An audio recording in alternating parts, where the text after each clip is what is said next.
is by actually running the car and seeing how well the wheels respond to the terrain and stay in contact with the actual surface.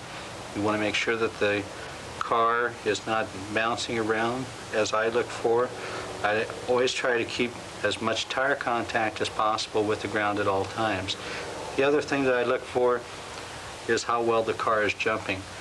Many times that will determine the weight of oil. If the car is jumping perhaps a little bit nose-high position, by increasing the rear dampening slightly, many times it will bring the front of the car down. But the car can respond differently depending upon the ride height of the springs themselves. We have found that by lowering the front shock 1/4 of an inch, we're able to give a longer travel. It gives considerably more steering because the tires are staying in contact with the ground when you're going through the rougher terrain. I found it important to deburr every gear inside of the transmission. When I look under a magnifying glass, many times I will find that each tooth has a slight burr, and it's usually towards the outside edge of the tooth. And by taking a file and filing each side of that tooth all the way around the gear, it will drastically reduce the drag inside of the transmission. When a transmission is perfect, it will actually freewheel for 30 to 45 seconds if you're spinning the spur gear with no pinion gear on the motor. Many times I find that when assembling the transmission, the gears that go, the plastic gears that go on the idler and the output drive gears that go on the spine plate many times are too close. So by taking a file and slightly oblonging the hole on the bottom and relocating that hole approximately 15 to 20 thousandths lower, it enables the gears to rotate freely and eliminates the bind. This does not always occur, however, I have personally found it in some of the transmissions that we have put together for Jay's car. I also found that by making sure that the felt seals that are in the edge of the transmission output drives are lubricated with some type of a light oil or WD-40, that it helps decrease the drag and it'll keep the dirt out of the transmission. The other objective of the transmission is to have the diff work as freely as possible. And what I have found is that by drilling the diff and putting a 440 set screw and slotting the washer so that the washer actually locks into the outside and inside aluminum hubs, I've been able to decrease the tension on the diff spring to allow the diff to work freer, which allows the car to turn better, and at the same time it's locked up when you're accelerating in a forward motion. We have drilled lightning holes around the motor mount to reduce the weight. We made sure at the time that we drilled the holes that we did not drill through in order to eliminate any dirt coming through the backside of the gear cover. We've also cut a slight angle on the edge of the rear motor mount to reduce the weight of the car. For normal purposes, we have not done this previously. However, during the World Championships and other very major races, we wanted to get the weight as low as possible and maintain the 3.5 pound weight limit. We run Reedy modified motors, and we make no modifications to the motor itself.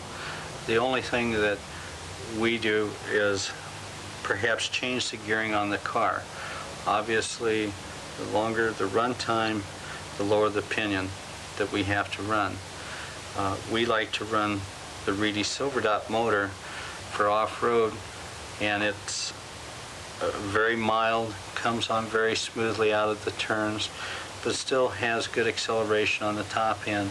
And I usually gear it with a 13-tooth pinion and a 54-tooth spur gear. Usually a 1 or 2 tooth change on the pinion gear will drastically change the run time. So our purposes for racing are, if we're trying to get the most out of the motor in 4 minutes. Then we gear the motor to have a little cushion so it will run approximately 4.5 minutes under hard conditions. A modified motor, you can adjust the timing. However, we leave the timing set the way it comes from the factory. I found that in increasing the timing, it also increases the amount of radio interference, and it usually decreases the bottom end torque of the motor. And so for our particular purposes, we rely on the motor the way it comes from the factory, and we found that the timing is normally set in the best possible position in order to get the maximum efficiency out of the motor. On this particular chassis, we have milled out the chassis to reduce the weight on the inside slightly. However, we wanted to still keep the strength by leaving some bars down the center line of the chassis. We have also cut the edge of the pan down about 1/4 of an inch all the way around, and then tapered it up so we'd still keep the rigidity between the front end and where the bars attach on the front part of the chassis. We've done this in order to get the weight of the car down to the 3.5 pound weight minimum, and as you can see, we went a little bit overboard, so we had to add a little bit additional weight. The only modification on the rear of the car is that we have cut the corner off very slightly. It's important to keep as much strength in this area as possible. Many times you'll take a hit in the rear end, or the car will actually come down and land on the rear end when coming off of a jump. And so I have found that it's best not to take too much material off in the rear section here, as it seems to really weaken the chassis.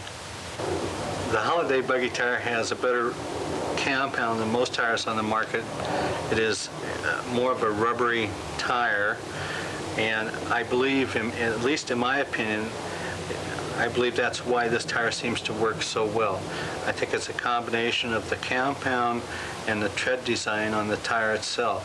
I've tried many other tread designs and tire compounds which have more plastic in the tire than rubber, and they just do not seem to adhere as well to the track surfaces. There is another tire on the market that is very similar to this that is put out by Parma, which is also a very good tire, and a little bit different compound, a little softer tire, and then under certain track conditions it works equally as well. For the front, for our purposes, we have always used the Proline knobby tire. It mounts on the stock associated rim, and we found that this meets our needs under all track conditions. We've tried various tires. Most other tires seem to push too much going into the turns under high speed. The knobs on this particular tire allow the tire to actually dig into the surface, much the same as the rear does. And I think that is the benefit of the tire, plus the knobs wrap around on the outside edge. So even when the surface is somewhat soft, you're always getting that traction when you're going into a turn. We found that Sanyo batteries meet our racing needs. Many of the racers have various ways of designing the battery packs, and for our particular purpose we've put the 7th cell off to one side of the pack to keep the weight distribution as low as possible when sitting in the car. The other thing that I always try to do is discharge the batteries overnight and to only run them one time for each race. That enables me to get the maximum efficiency out of the batteries. I maintain a separate battery pack for practicing so that the life expectancy of the battery will be increased by only using it once at each race meet. We use the Novak speed control, which has adjustable brake and variable speed so that you can set it to suit your driving needs. It has 2 plugs, one that plugs into the power pack of the batteries, and the other plug plugs into the motors. We use a 4-channel futaba receiver. The important thing is to try to keep the antenna wire as long as possible and to avoid coiling it up over each other so that you do not change the wavelengths or the